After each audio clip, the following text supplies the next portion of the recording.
I hated growing up with gay parents. Right away, I want to make something clear. I'm not a homophobe. My sister is gay. Many of my friends are gay. If anything, even though I'm straight, having gay parents made me more comfortable with people in the LGBTQ+ scene. It never really hit me that my family was different from most others until the 3rd grade, when the bullying started. Word spread around the class that I had 2 moms, and before I knew it I was being taunted for it on the playground. At this time, my relationship with my parents was still happy and loving, so I shrugged the remarks off.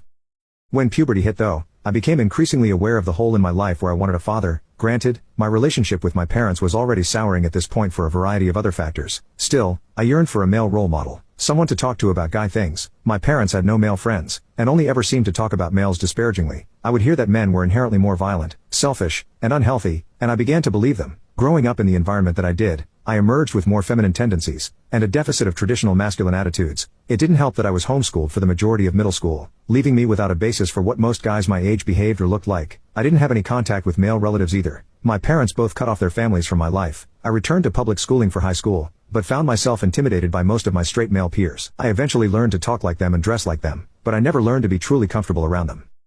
To be fair, my parents were extremists, and I acknowledge that. They refused to allow my younger sister to attend sleepovers when her friends merely had fathers present, under the pretense that they might do something bad her. To this day, I'm still unclear where their anti-male sentiment emerged from, but they never seemed to acknowledge the effect that it might have on me, a male. At around the age of 12, I began to understand more about the implications of my conception. My mother carried me through artificial insemination from an anonymous sperm donor. Being without a named father has put me into something of a perpetual existential crisis. I feel as though I was not even conceived out of love. I was conceived because my parents could afford to buy the necessary ingredient. Some random guys, you know what? I will never know half of my biology, half of where I come from and why I exist. I feel robbed of an experience afforded to nearly everyone else in the world. The worst part is, I feel utterly alone in this state of being. Orphans and adoptees are entitled to want to know their biological parents, and they receive support for that desire. Children who have deceased or vacant fathers at least have their mother's memory to go off of, pictures, stories, a name even. I will always have nothing, and never felt supported for wanting more. Whenever I would bring up these feelings to my parents, they would be dismissed as pointless and ungrateful. I was told I was simply lucky to be born.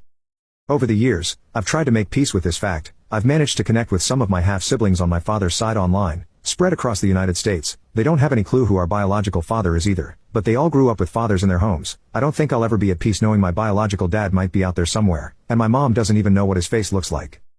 I feel completely alone in this sadness. I spent my teenage years envious of my friends with fathers, wishing that I'd been born into their family instead. As conceited as I know this sounds, I never felt validated as a straight male growing up. My parents wanted a daughter instead, and they got one a few years after me. I felt guilty and wrong for being a boy because there was no one in my family like me, and I was told time and time again that men were the devil. Once I became aware of it, Father's Day was one of the worst days of the year.